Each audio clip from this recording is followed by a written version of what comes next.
મહોત્સવમાં લટકા કર્યા અને એક એક લટકા ઉપર વૈષ્ણવ ફરી મોહિત થયા. અને જ્યાં મોહિત થયા એ સુસ્ત બેઠેલા ખુરશી ઉપર જેમ બધા બેઠા છે ને એમ ખુરશી ઉપર સુસ્ત બેઠેલા જીવો પણ તાલી પાડવા લાગ્યા. નીચે બેઠેલા વૈષ્ણવ ઊભા થઈને નાચવા લાગ્યા અને એક એક વૈષ્ણવ ગોકુલનાથજી સાથે નૃત્ય કરવા લાગ્યા. અને ગોકુલનાથજીનો એક એક લટકો આપણા મનને મોહતો છે. એટલે કહે છે ને, વારી વારી શ્રી ગોકુલનાથ તમારા લટકા પર. વારી વારી શ્રી ગોકુલનાથ તમારા લટકા, વારી વારી શ્રી ગોકુલનાથ તમારા લટકા રે. લટકે શ્રી ગોકુલ ગામ વસાવ્યું મોટા મંદિરનું રાજ રે, મોટા મંદિરનું રાજ રે. સહુ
શ્રીનાથજીને ભગવત આજ્ઞા થઈ એમ ગોકુલનાથજીને ભગવત આજ્ઞા થઈ. ગોકુલનાથ नित्य लीला में तुम्हारी राह देख रहे हो, भूल तक में तो तुम सदा रहोगे, पर मेरी लीला में भी आओ. અને ત્યારે વૈષ્ણવ ને ઉપદેશ આપે કે દેખો પુષ્ટિ માર્ગ ને ઉપદેશ છે. શ્રી ગોકુલનાથજી બધાને બોલાવીને કહ્યું કે હું છે ને શ્રીનાથ નિત્ય લીલામાં જાઉં છું, પણ એમનામાં તો અહીંયા નથી. અહીંયા હું એને જ નહીં દેખાવું જે આસુરી છે. એ આસુર વ્યામો લીલા કરીશ. તમને એવું લાગશે કે પ્રગટ દેખાતો નથી, પણ છતાં પણ જ્યારે પણ મારું સ્મરણ કરશો હું તમારી સામે આવી જઈશ. એ સુંદર આજ્ઞા કરી. 89 વર્ષની ઉંમરમાં શ્રી ગોકુલેશ પ્રભુ સાક્ષાત નિત્યલામાં પ્રવેશ કરવાનો મનોધ પ્રગટ કર્યો. શ્રીનાથજી સર્વ હાથ પકડે હોય, વલ્લભે જેમ રાહ જોઈ હોય એમ સાક્ષાત શ્રી ગોકુલેશ પ્રભુ પ્રગટ સ્વરૂપમાં પધાર્યા છે. કહેવાય ને કે મારે ત્યાં શ્રી મહાપ્રભુનો પ્રસંગ આવે છે ને કે મહાપ્રભુજી આસુર અભય લીલા કરી. બધા કીધું કે મહાપ્રભુજી પધારી ગયા ત્યારે ભગવાન દાસતામના વૈષ્ણવ વિરોધ કર્યો કે ના, શ્રી મહાપ્રભુજી હજી પણ ભૂતક પર છે. કીધું ક્યાં છે કે ચાલો મારા ઘરે. બધા વૈષ્ણવને આમંત્રણ આપ્યું કે મહાપ્રભુજીના દર્શન જેને પણ કરવા હોય ભગવાન દાસના ઘરે આવજો. અને વૈષ્ણવ ભગવાન દાસના ઘરે આવ્યા, ટેરો ખોલ્યો, શ્રી મહાપ્રભુજીના દર્શન થયા છે. એમ આજે પણ એક એક ભક્તના ઘરમાં શ્રી ગોકુલનાથજી બિરાજે છે. એક એક ભક્તની સેવા શ્રી ગોકુલેશ લઈ રહ્યા છે. એક એક ભક્તને સનાથ કરી રહ્યા છે. એટલે પુષ્ટિ માર્ગમાં આસુર વ્યામોલ્લા છે કે જે આસુરી માને છે કે મારા પ્રભુ પધાર્યા, પણ અહીંયા જ બિરાજે છે. જે નિત્ય લીલાની સખીઓ હતી.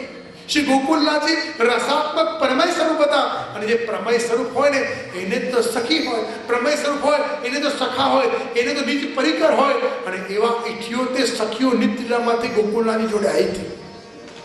શ્રી ગોકુલેશ જોડે કેટલી સખીઓ નિત્યલીલામાંથી આવી? શ્રીનાથજી જ્યાં પધારે એ શ્રીનાથજી સાથે એના ગોપીજન, જે મહાપ્રભુ જોડે 84 આવી, ગુસાઈજી જોડે 252 વૈષ્ણવ રૂપે સખીઓ ગોપીજનો હતા. અહીંયા ગોકુલનાથજી સાથે પણ 78 ગોપીજનો પધાર્યા હતા, જે અહીંયા અલગ અલગ વૈષ્ણવ સ્વરૂપ પ્રગટ થયા.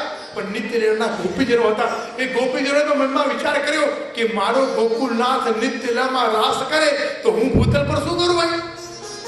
જ્યાં મારો નાથ ત્યાં હું.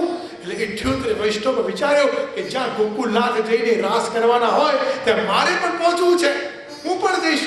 જીદ પકડી અને ગોકુલનાથનું સ્મરણ કર્યું અને કહ્યું પ્રભુ અમને બોલાવો. અને શ્રી ગોકુલનાથે જેમ એમના પ્રાણ લીધા હોય ને એમ એમને તારી લીધા અને પોતાની લીલામાં જોડ્યા. અને કહેવાય ઇતિહાસ કહે છે કે 78 ભગવદીઓએ શ્રી ગોકુલનાથની સાથે લીલામાં પ્રવેશ કર્યો. એ 78 ભગવદી નતા, એ નિત્યલીલાની સખીઓ હતી, એ નિત્યલીલાની ગોપીઓ હતી કે જે પ્રભુની સાથે રાસમાં પહોંચી, જે પ્રભુની સાથે રાસમાં જોડાઈ. રાસમાં કોણ જોડાઈ શકે? જે અલૌકિક દિવ્ય દેવીજીઓ હતા એ સર્વે રાસમાં જોડાયા છે. આ રાસનું ફલ છે.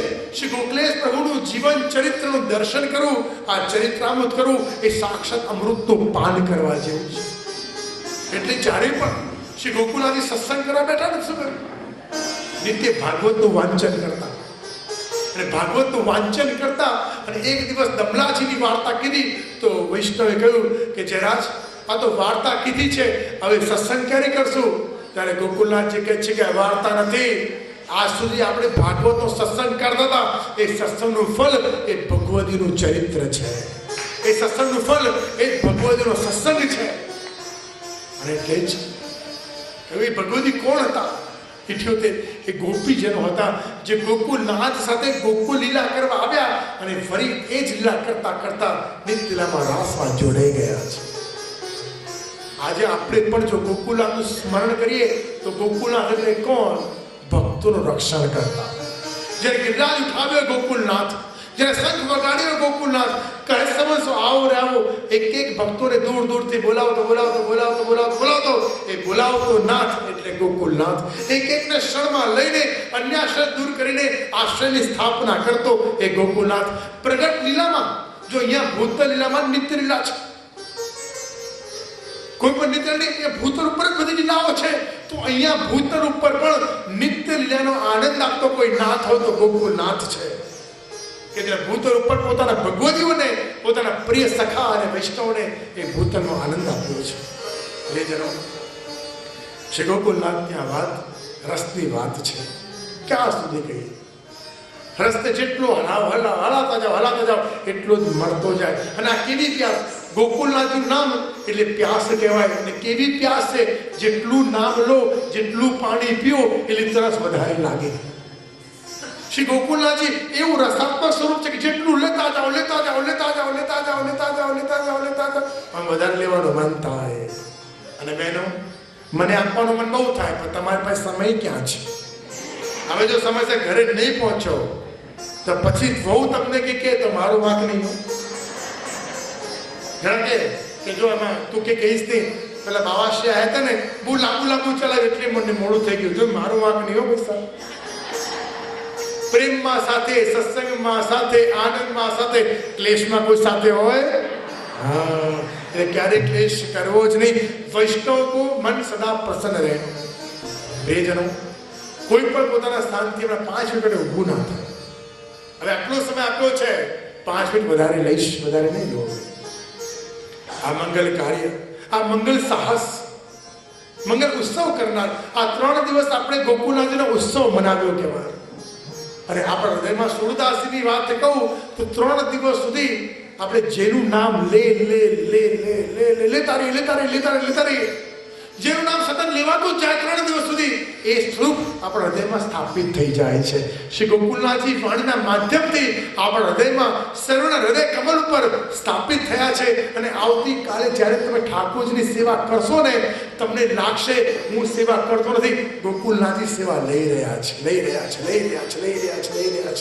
એવો તમને અનુભવ કાલે થશે કે હું તો સેવા કરું, રોજની જેમ કરું છું, પણ આજે ક્યાંથી શ્રી ગોકુલેશ પધાર્યા અને માંગીને મારા ઠાકુર સેવા લેતા હોય એમ આજે મારી સેવા લઈ રહ્યા છે. એવી અલૌકિક અનુભૂતિ થશે. પ્રિયજનો, અલૌકિક લાભ લેવડાવનાર કોણ? જો ઉત્તમ રસોઈ જ્યારે બનતી હોય ને, કોઈ જગ્યાએ તમે જમવા જાઓ ને સારું ભોજન બને તો સૌથી પહેલા શું કહો? કોણે બનાવ્યું છે? કોન્ટ્રાક્ટ કોને સોંપ્યો છે? કયો રસોઈયો છે? એમ અહીંયા ગોકુલનાથના દિવ્ય ચરિત્રનું આ ઉત્તમ ભાથું આપનાર કોણ? હું નહીં, તમે નહીં, શ્રી ગોકુલનાથજી સ્વયં. અને ગોકુલનાથજી નિમિત્ત કોને બનાયા? વૈષ્ણવ મિત્ર મંડળ ગોધરાને. બોલો, બનાયા કે ના બનાયા? હાથો પાડો. ખર્ચો નહીં માંગીએ, ખરેખર એક રૂપિયો આપવાની જરૂર નથી. જો આ મિત્ર મંડળનો સ્વભાવ કેવો છે સમજો, વાતને સમજવાની બહુ જરૂર છે. કેવા નિયમો છે?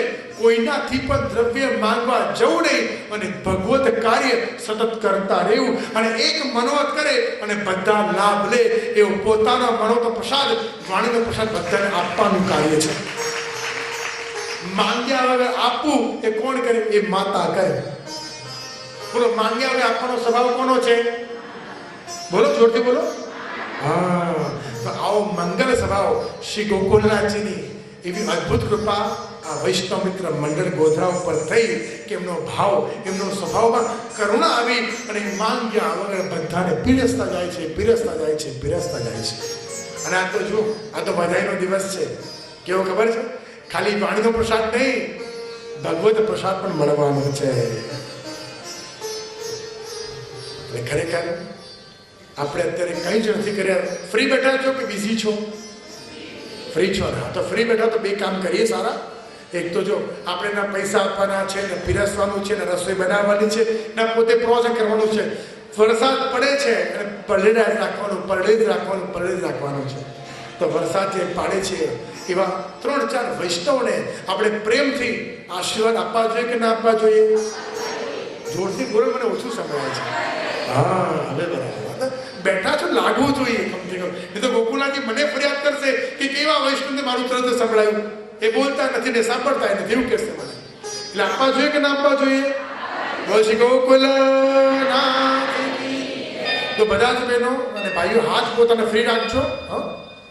અને આપણે જે પણ વૈષ્ણવ નામ લઈએ, તાળી પાડીને વધાવી લઈએ અને એમને આશીર્વાદથી રૂપાને ઉડાવીએ અને સુંદર આશીર્વાદ પત્ર આપીએ. તો શ્રી રોહિતભાઈ દેસાઈને સ્ટેજ પર બોલાવીશ. શ્રી રોહિતભાઈ દેસાઈને ભાર્ગવભાઈ પિતા અને પુત્રની જોડી સ્ટેજ ઉપર આવે, આપણે આશીર્વાદ આપીને ખૂબ સુંદર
સંલગ્ન છે એવા આપણા પ્રિય શ્રી શશિકાંત બહેન આપણે આશીર્વાદ આપીને તાળીઓથી બનાવી લેવાના છે.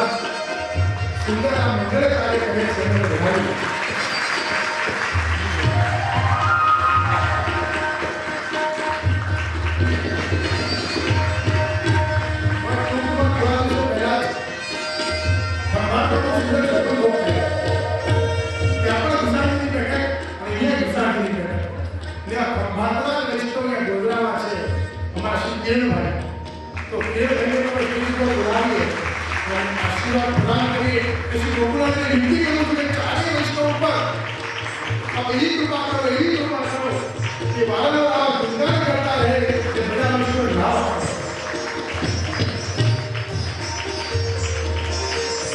गोकुला जी के पैदा हुआ है बाबा को ताली पापा आती ना वो मुझे